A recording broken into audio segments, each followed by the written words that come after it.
Okay, let's continue on. So we entered at the Waypost. We've purchased some supplies. We need to put out a couple of destinations. So we have a keeper destination on C, which is going to be right up here. We have another destination on C, which is going to be right there. We have a HEXplore on tile N, which actually is right next to us, I believe. Right up here. Alright. Then we have the survival also on C. So that's going to be right there. So we've got a ton of new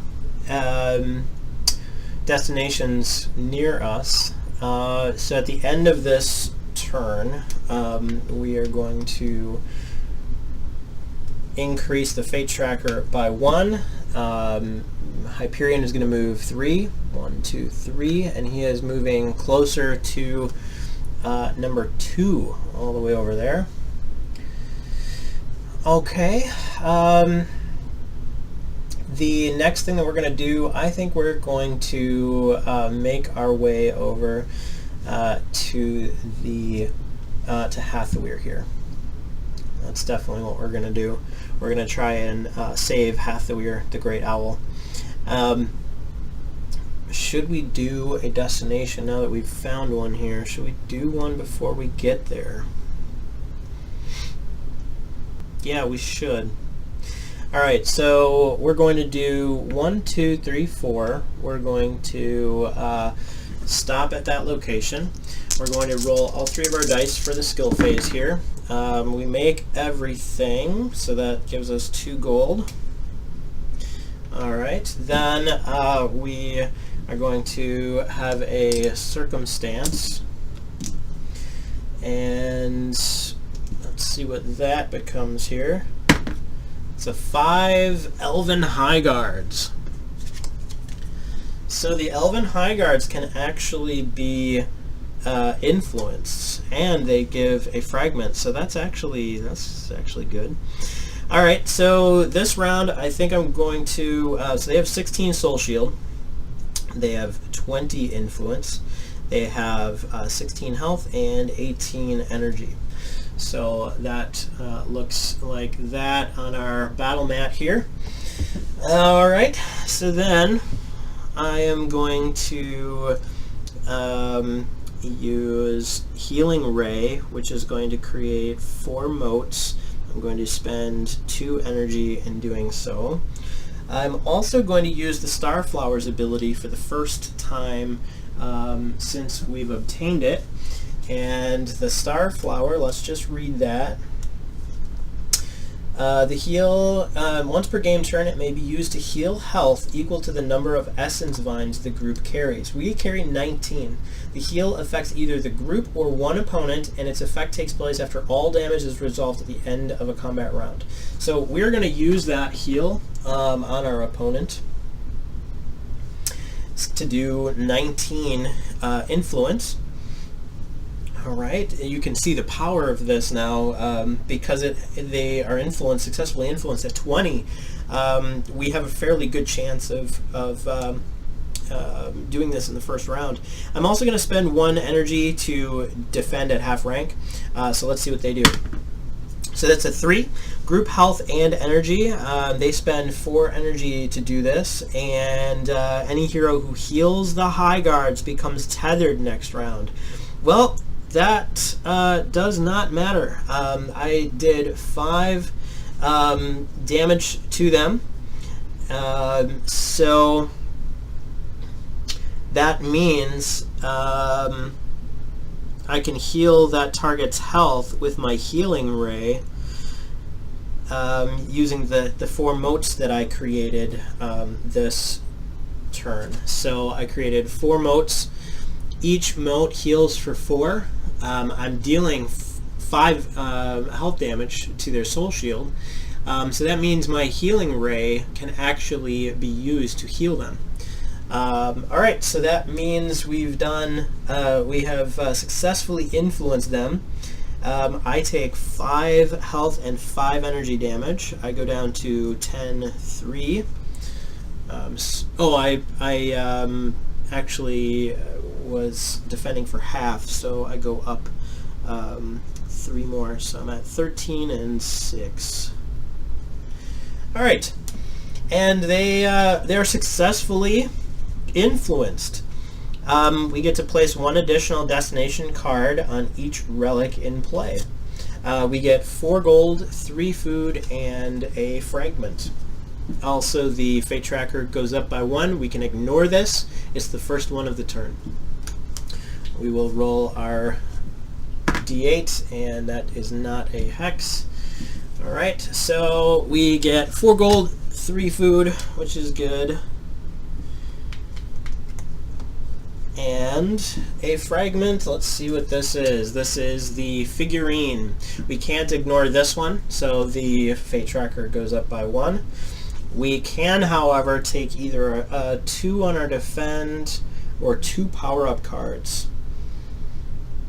2 on our defend might be good, but I think I'm going to take the 2 power-up cards instead. And what are they? +2 defend and a +1 defend. So that actually worked out in our favor. We get 3 to our defend score, making that a real healthy 9. That's very good. Okay. Alright, so the next thing we get to do here is try for that destination. So this destination is this one. Where is it? Navigate. So this is a Twisted Fate. So let's look at that one again here. Twisted Fate destinations. If at least 1 hero critically succeeds their skill roll while attempting, draw 1 additional fragment. If at least 1 hero critically fails, increase the fate tracker by 1. So we really just want to get a critical success on this. So our fairy ability might actually help us do that. So we have to roll Navigate. All right. So we roll a 9.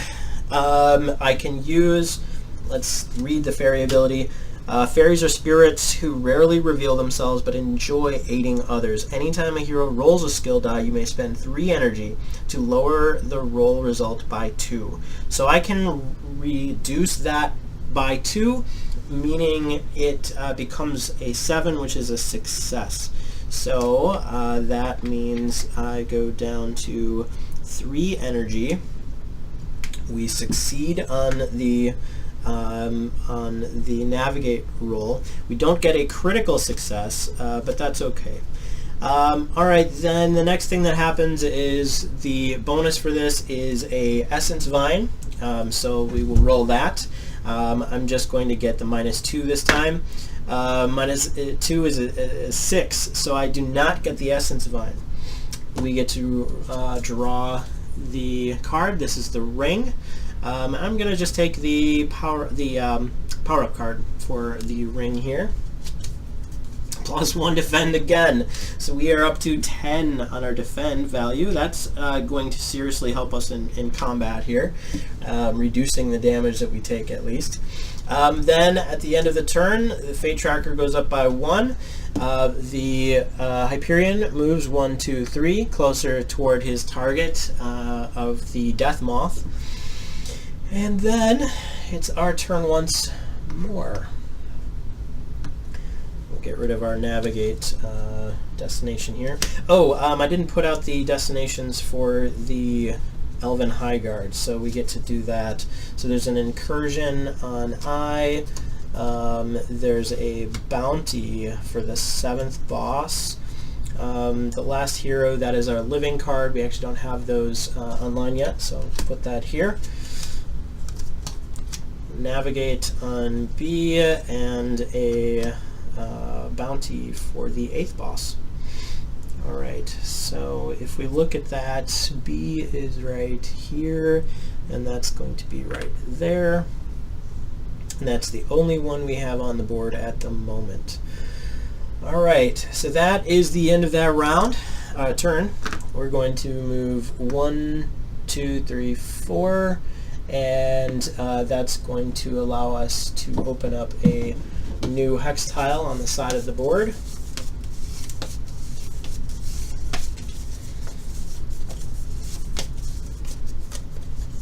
Okay, and that is tile G, and we will just set that right here. Alright, so tile G, we don't have any, oh we do, we have one survival destination on G, and that's going to be, where is that?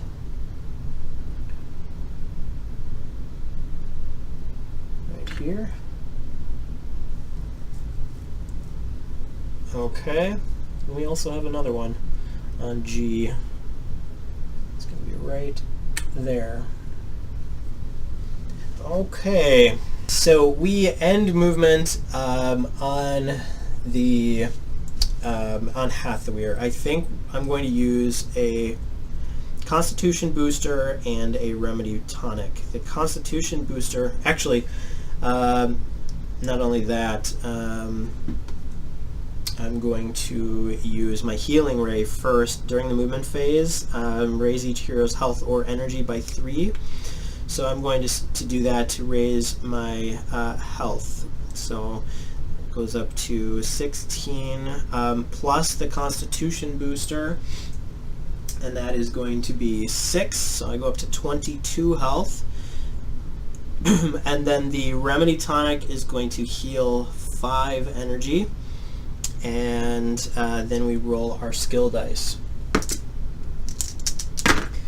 The skill dice, let's see, the survival is a 2, which is a crit success, which means I actually heal, due to my survivalist, I actually heal 7, so I go up to full energy. That's a good thing.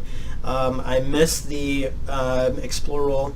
I make the navigate, so that means we stay where we are, and we get to fight Hathowyr, the Great Owl. Alright, so Hathowyr has 42 influence, 48 health, and 38 energy. So, first round of combat, I am going to use Healing Ray, which allows me to create 2 plus 1/3 molecular barrier. 1/3 is 3 plus 2 is 5, so I get 5 healing motes. When I use that, I go down to 9 energy. Anytime a target suffers health damage, you may choose to consume 1 or more motes to heal that target's health equal to half Healing Ray rank, which is 4. Okay, at rank 7, I have it at rank 9, I can also use Arrow of Light. So I'm going to deal 5 health damage to Hathowyr. I'm going to use the Starflower. I'm going to use that to inflict 19 damage towards its influence. And then I am going to use 1 more energy to defend as well, which means I can use an item if I would like to. And let's see what Hathowyr does. So we're going to roll. I get a 2. So defend 4. So he takes 1 damage. Block 10. So he blocks all of the damage that I deal. If any heroes targeting Hathowyr fail to damage her, they are knocked down. So I fail to damage her. However, I do deal the 19 influence. So heroes must spend 1 energy when attempting to influence her. So I go down to 7 energy. And she suffers that 19 damage there. So she's at 23 left. And I'm knocked down. I'm actually going to, I'm defending, so that means I can use the Fawn's Charm to avoid that knockdown condition. Alright, so that was a good first round. Next round I am going to I am going to do kind of the same thing. I'm going to do Healing Ray one more time. 2, 3, 4, 5. To go down to 5 energy. I'm going to deal 5 damage for my my attack. So that means we actually have 10 motes in play at the moment. So that is going to be really good. That will be able to heal me if I suffer some damage. All right, and then let's see what Hathowyr does. 1. So dual target health. The first target suffers 7 health damage. Second target suffers 2 attacks, dealing 4 each. Now, there's only 1 target in combat. Because this is not unyielding, I only suffer the first one. So I suffer 7 damage. I go down to 15 health. She suffers 5, so she's down to 43. And I suffer 1 energy drain. 1 energy damage because I'm influencing her. I actually have all of my motes go off to basically deal 4 influence damage to her. So that means that I only need to do 4 or 5 of them in order to influence her completely. So she is influenced. Hathowyr comes over to our side. We break her bond with Agumon, and we get some bonuses now. So we get a fragment, we get a +1 to navigate, so I'll just take that navigate right away. That's an 8. We get an infused seed, so we go up to 12 infused seeds. We get the fragment award here, and that is going to be the figurine. Okay, so then we can either take a HEXplore, which is 6. I think we should probably take the HEXplore so we don't lose it next round, next game turn. So I'm going to take that +1 to HEXplore. And then last but not least, we now may call on Hathowyr during the movement phase to double our movement speed or to move to any great tree on the board. So this movement is considered cautious.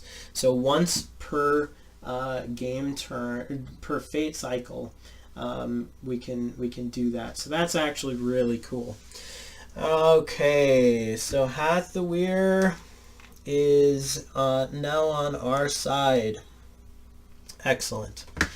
So at the end of this turn, we increase the fate tracker. It moves up to 6. We narrowly avoid losing our HEXplore ability. Again, she's been after us this whole game. We're also going to move 1, 2, 3. We're going to move the Hyperion over 3, and he's going to take over that next boss next turn. Okay, I'm going to place the completed token on Hathowyr, and then it's our turn once again.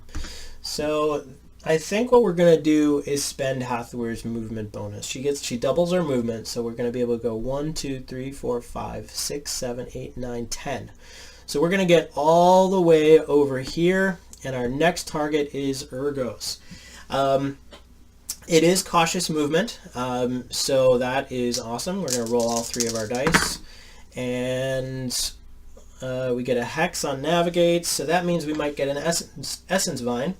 We get a 3, which means we an HEXplore, which means we get 2 gold, and we ironically, we made our survival with a 9. So then we move into the circumstance phase. I'm gonna reflip this card here, and we will roll our d6. We get a 2, the Forestborn Spectre. I think we're going to... Oh, I forgot to roll for our Essence Vine. We should roll for that first. 5 minus 2 is a 3, which means we get an Essence Vine. So I also lose a health for trying that. Okay.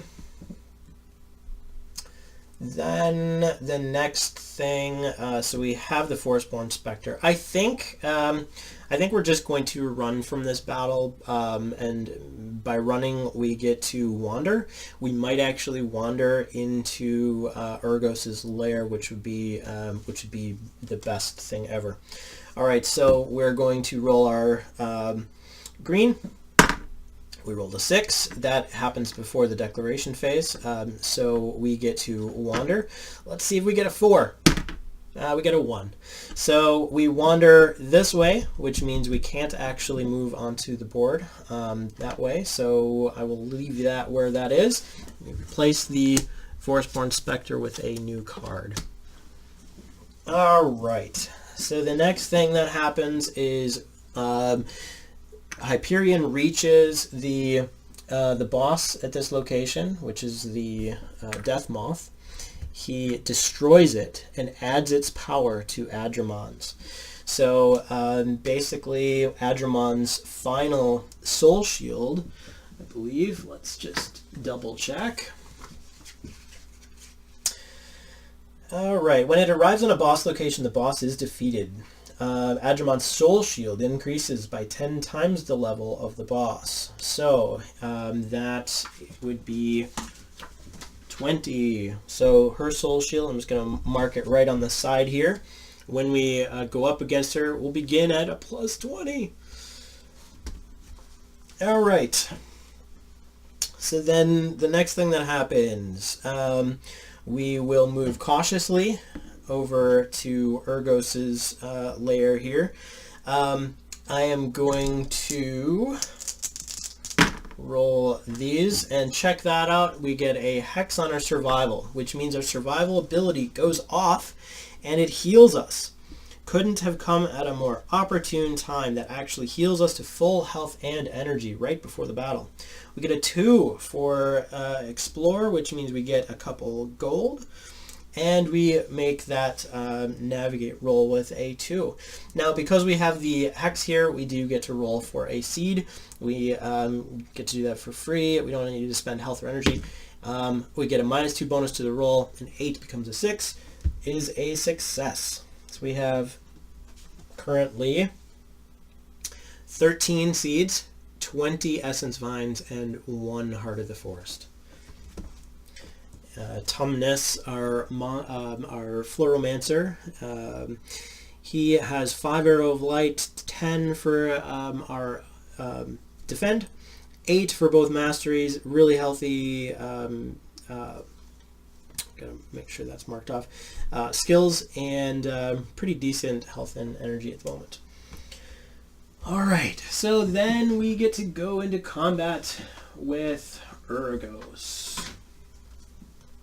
Okay, now Urgos is a creature. He has 68 health, he has 54 influence, and 40 energy. When we attempt to influence him, his damage is strengthened by 1 up to once per round. If the heroes manage to influence Urgos, the Great Bear aids in battle on the hero's behalf once per fate cycle. Roll a number of 10-sided dice equal to the fate cycle, and apply the result as damage to an opponent's soul shield. Each die explodes on a roll of a hex or 10. So that is going to be really good against our soul shielded opponents, which is going to help us against the Sentinels, Hyperion, and the Magi. Alright, so the first thing I'm going to do in battle with Urgos, I am going to use Healing Ray to create 5 motes. Okay, that's going to cost me 2 energy. I'm also going to spend 1 energy to do my defend at half. I go down to 8 energy.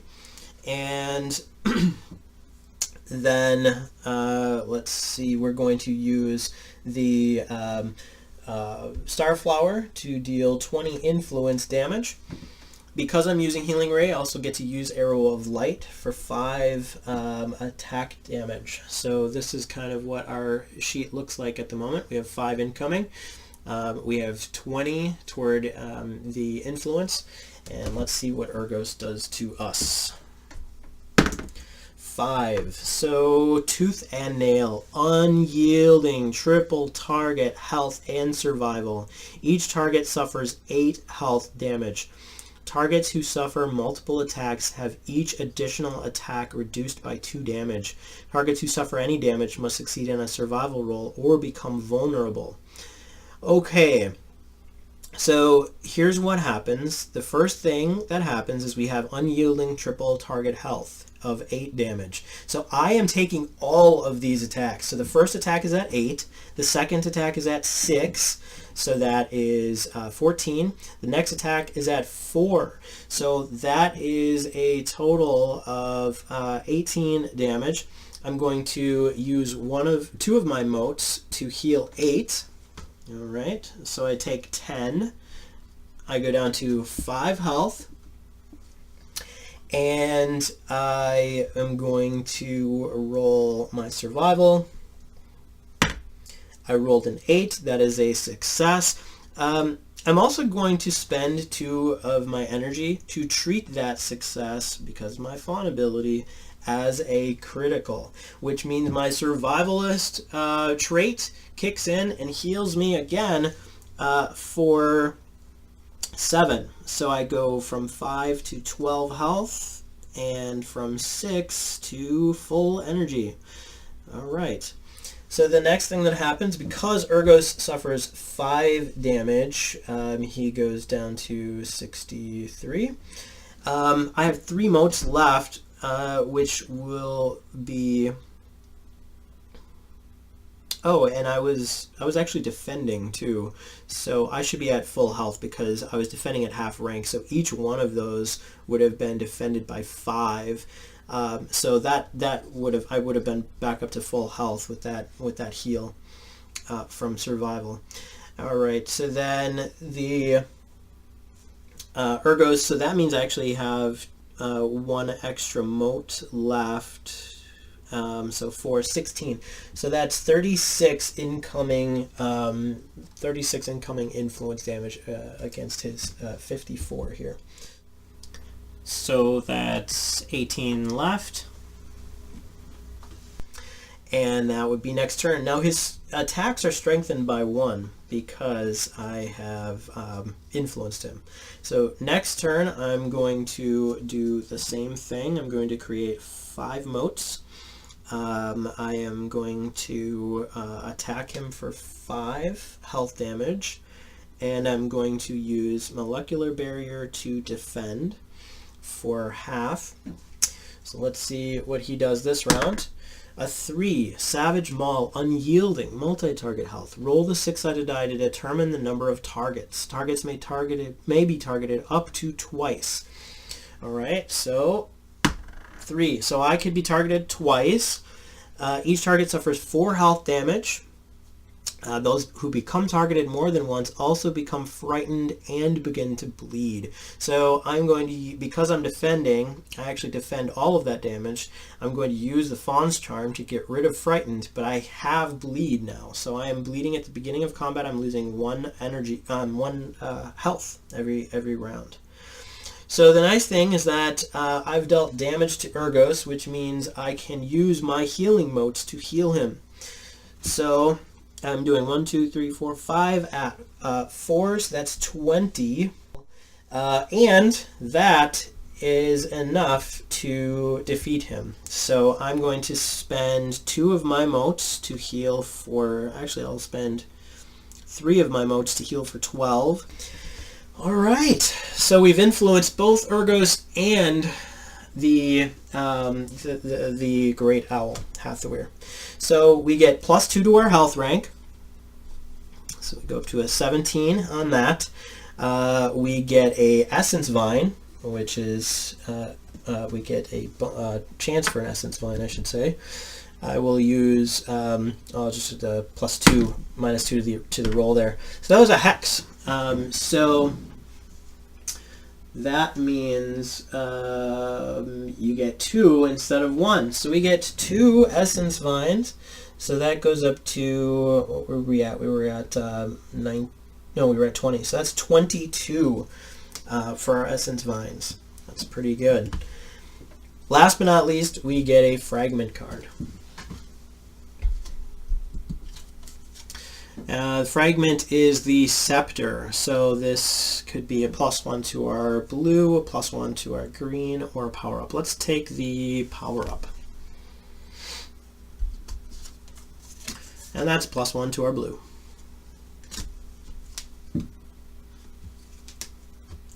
Okay, at the end of the turn, the fate tracker goes up by 1, so we're at 6-1. And let's see, boss number 3 is the next one on the list. So we're going to go 1, 2, 3. Hyperion is moving across the board toward that next boss. All right, so that's pretty good couple of turns for us. We were able to successfully get both of those bosses. There's only one boss left to go, and that is the level 9 Enraged Elemental. So that one is definitely going to be a good thing for us to try and do. So I think we will try and do this one.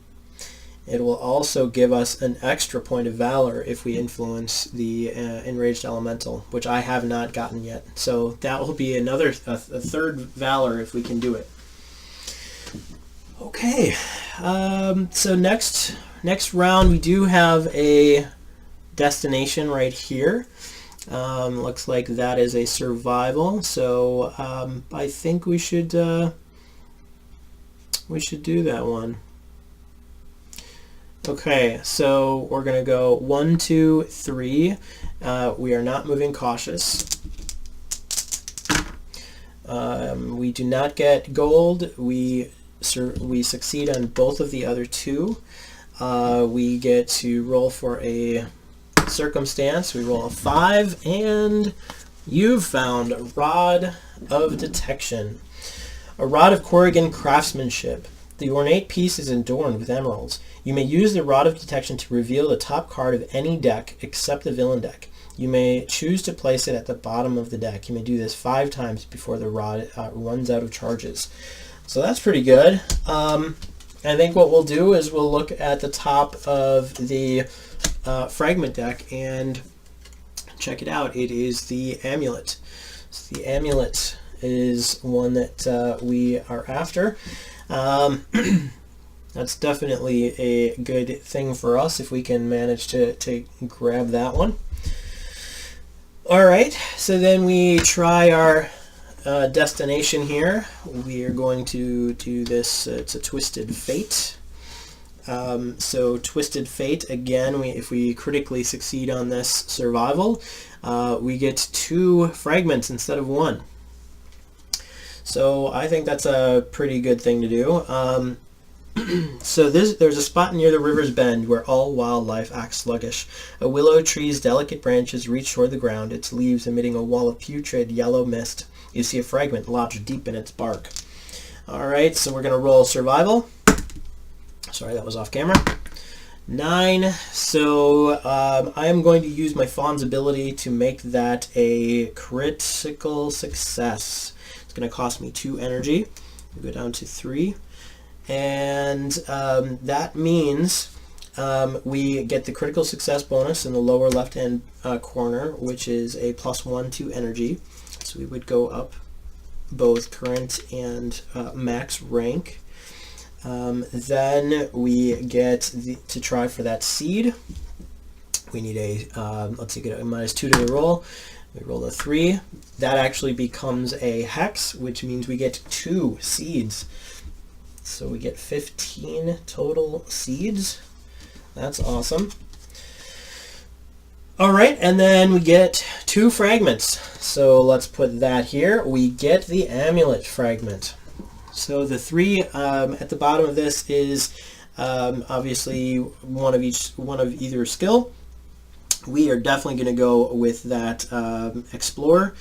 And this also has the Magi's symbol in the upper left-hand corner. We can ignore it because we have the Keeper Blessing. Alright, so in order for us to actually make this amulet, we have to go to this location here and defeat the Sentinel. Okay, so the next thing that happens, we get to get rid of that.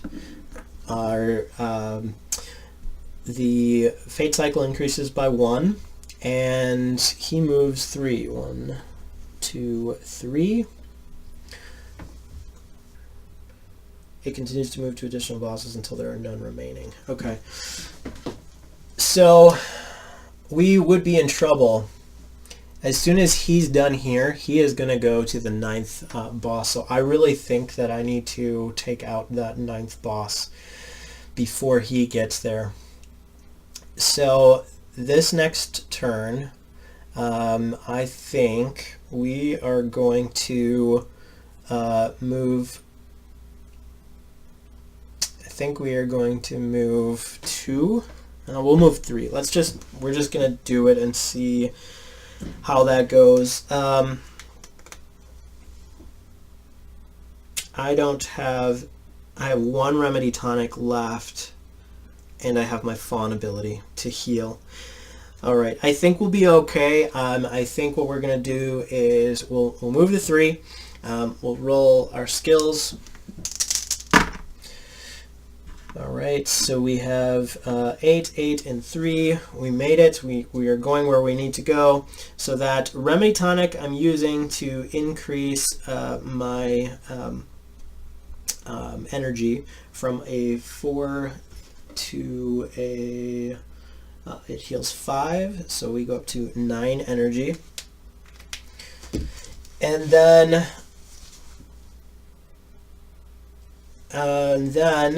we are going to roll, nope, we don't have a circumstance, so we're going to attack the Enraged Elemental. Okay, so the Enraged Elemental has 106 health, he has 85 influence, and he has 94 energy. Alright, we do have the Starflower.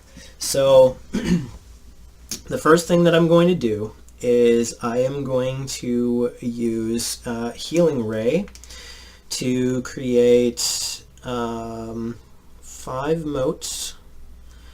And we are going to also defend. So that's going to bring us down to a 6 energy. Alright, and then I'm going to use the Starflower to deal 22 influence damage.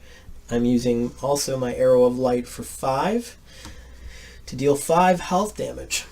And let's see what happens. He rolls a 2, block 60. So he blocks everything. Well, at least my attack. You roll the fate die. The elemental loses energy equal to 5 times the result. So we roll the fate die. We get a 4. So he loses 20 energy. So he goes down to 74. And raises equal to half. So he raises 10. So he's at 116 health. Thankfully, the influence is not affected by defend, so he goes down to 63 influence. And I have 5 total motes in play. Next turn I'm going to do the same thing. I'm going to spend 3 energy total. I go down to 3 energy. I create 5 more motes. And I am going to do 5 damage to the elemental. Let's see what he does. 5. So if the heroes attempt to influence the elemental, it gains 1 additional target this round. So on a 5, the group becomes drained as leeches fall upon them. Now I defended this round, and so that means I can use my Fawn's Charm to get rid of the drained condition. The elemental heals energy equal to the amount drained each round. So he doesn't heal anything. Heroes who defend may remove the condition from one ally, but that ally suffers 3 piercing energy drain. So thankfully, I don't have to worry about that either. That means he suffers the 5 damage that I inflicted. He goes down to 111 health. And because he suffered health, I can get rid of all 10 of my motes that each deal 4 healing. So that healing affects his influence. That means he goes from 63 down 40. He only has 23 influence left. So that's really good. All right, one thing left we have here. Let's see. I'm going to spend my 2 energy. I go down to 1 energy remaining. That will create 5 motes in play. And let's see what he does here. So he rolls a 5 again. The group becomes drained as leeches fall upon them. So I'm not defending this round. So I do take that drained condition. I go down to 0 energy. And I'm dealing 5 damage because of that healing ray. Alright, so he takes the 5.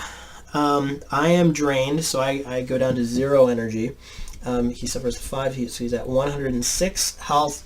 Because he suffers the health, I can get rid of all of those motes to deal 20 influence. He's down to 3 influence. Alright. Last but not least, hopefully this is our last round. I have no energy left. I am going to use Arrow of Light to deal influence damage equal to 5. So hopefully this goes through. 1.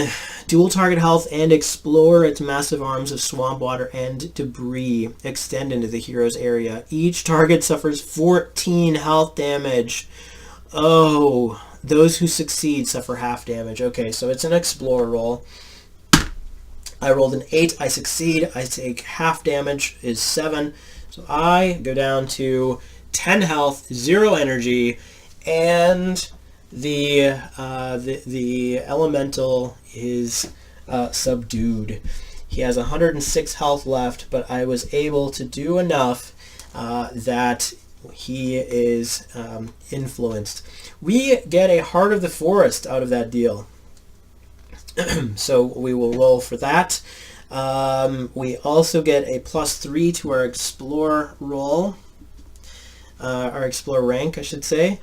We get 2 fragments, and let's see, saving the elemental. The elemental draws forth a reforged relic from under the marsh. Draw a random relic card from the relic deck and immediately gain it. Okay, let's see what it is.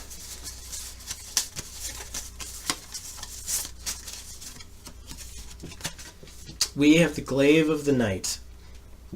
So the requirement is a 4 attack and survival. We actually have that. Once per combat, you may spend 4 energy to negate an opponent's defend or block value. That is pretty cool. Against the Magi, a passive ability is gained. The wielder gains the Magi as their favorite opponent. In addition, choose 1 extra number on the favorite opponent die. The die now explodes on this number as well for all heroes. Well, that is awesome as well. The wielder bonus is a +3 to attack. Okay, and a +3 to survival. So we are up to 12 survival, 8 attack. We have the Glaive of the Night. All right. Okay. We also get 2 fragments. Oh no, it's the crown. Guess who shows up to attack us? Well, we get we can take 3 health +1 attack. or we can take a power-up card. Now, I have no healing abilities here. I'm sorry, no energy left. So we actually have to face the noble. He has 50 of the influence. Let me just put this away. So we actually do get to take both of those fragments before we enter this fight. So we also get the cane. Look at that. That's a +3 to energy. So I think I'm going to take +3 to energy, and I'm going to take the power up. So let's put that aside. The crown, and so we get +2 to our second mastery. Or I'm sorry, to our first mastery. Becomes a 10. And then we get +3 energy ranks. So that at least gives us a little bit of energy to start the combat with. So the noble. The noble is a spirit. He appears immediately as we take the second piece of the crown. So he's a level 3 boss. We're going to write down his vitals here. Being that I'm starting the combat with only 3 energy and 10 health, this could get ugly. So let's see here. So I'm going to use synthesis to take 10 energy minus 10 energy, and I'll use it as a heal. Then I'm also going to use the Starflower, and that's going to do 22 influence to him. Let's see what he does here. He does a 1, single target health and explore. One target suffers 5 health damage. If the target fails, they become frightened. So I have to roll my explore. I rolled it with a hex, so I'm not frightened. The noble reaches out and grasps the target, flooding them with intense and painful memories. So I take 5 health damage. I'm down to 5 health remaining. I'm going to use that heal on him, actually. So I'm going to be healing, that's 42 out of his 50. So that means he's down to 8 left. And he looks like this. So if the heroes attempt to influence the noble next round, he raises 3 influence per hero unaffected by a condition during the declaration phase. So he raises 3, he goes up to 11 influence. All right. So the next thing that happens is I'm going to use my last 2 remaining energy to create a healing ray. That's going to create 5 motes. So I'm down to 5 health, 0 energy. I have 5 motes that each can do 4 healing. And when I do that, I also can use Arrow of Light, so I'm going to use that toward his influence. I'm using Arrow of Light to affect his influence. What does he do? He does 5 physical possession. Single target health. The noble invades the target's body. Any attack that deals health damage to the spirit this round also deals 3 piercing health damage to the target. Thankfully, I'm not doing health damage to him.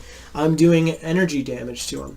So that means we get our attack through, and he is successfully influenced. All right, so we've defeated 2 bosses, major bosses, in this one game turn. So what do we get? We get 1 fragment. We get a +1 to our first mastery. So we go up to 11 rank on that. We get 2 infused seeds. Oh, and I didn't write down my Heart of the Forest from the last event. So in fact, we should have 2 Heart of the Forest, 17 seeds, and 22 vines. Okay. And I can use the rest of my motes to heal me back up to full. So I am down to 0 energy. I have full health. We get a fragment, which is the glaive. And let's see, I'll take a power up for that. +1 to explore.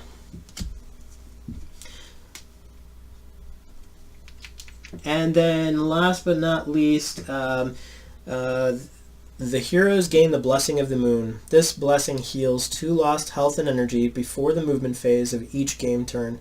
This blessing stacks with similar effects. So now at the before the movement phase, we actually heal 3 regen health and energy before the movement phase.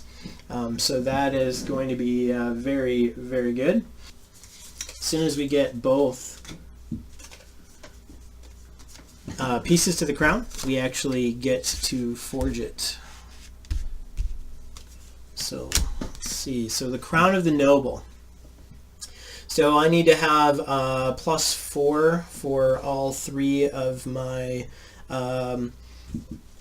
actually, let me just show you guys this. So the battle site placard shows you what your requirements are. It also says that for each relic the heroes possess, increase the rank requirement to reforge and wield additional relics by 2. So basically what that means is the requirement on the top here, I have to actually add +2 to each of these. So this is a +4. So for each of our skills, so I need to have 6 for each of our 3 skills, which I do. And that gives us the relic. Okay. And let's see. Once per game turn for 6 energy, each hero gains a -2 bonus to each skill roll made this phase. Against the Magi, while rolling skills, all heroes may roll all of their skills, even if they are equal to or lower than the fate cycle.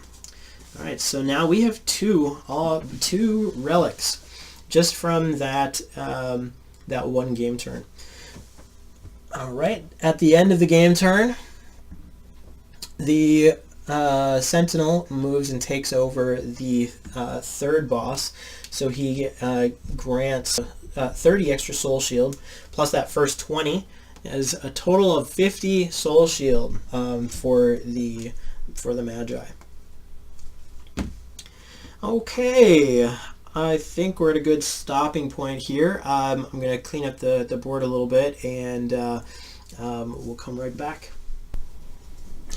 Hey everybody, thanks for watching the 4th video. In this video we managed to save quite a few of the bosses that were able to be influenced in the Forest of Adramon. We started with the Great Owl, Hathowyr. Then we moved on to Urgos, the Dire Bear, and in order to stop Hyperion's advance on the board, Hyperion was basically going after the bosses that remained, and when he would arrive at one, he would actually give Adramon a huge soul shield increase. So in order to stop him from doing that, we decided to go after the 9th boss as well, and that was the Enraged Elemental. We managed to influence all 3, and at the end of that battle with the Elemental, we drew the 2nd crown fragment, which meant that the Noble appeared and basically ambushed us in the marsh. We managed to influence him as well, and we broke Adramon's influence. For those of you who are interested in HEXplore lore, there is a secret, a dark secret, that it surrounds the Noble. And you'll find out what that secret is by checking out our Valley of the Dead King living card campaign. I'll put a link in the bottom of this video. You can always use the links at the bottom to go to different pieces, different sections of the video in case you wanted to look over some things. So thanks again for watching, and looking forward to wrapping this up in part 5, where we actually go after Elwyn herself and we try and get the last 2 Hearts of the Forest. Thanks again, and have a great day.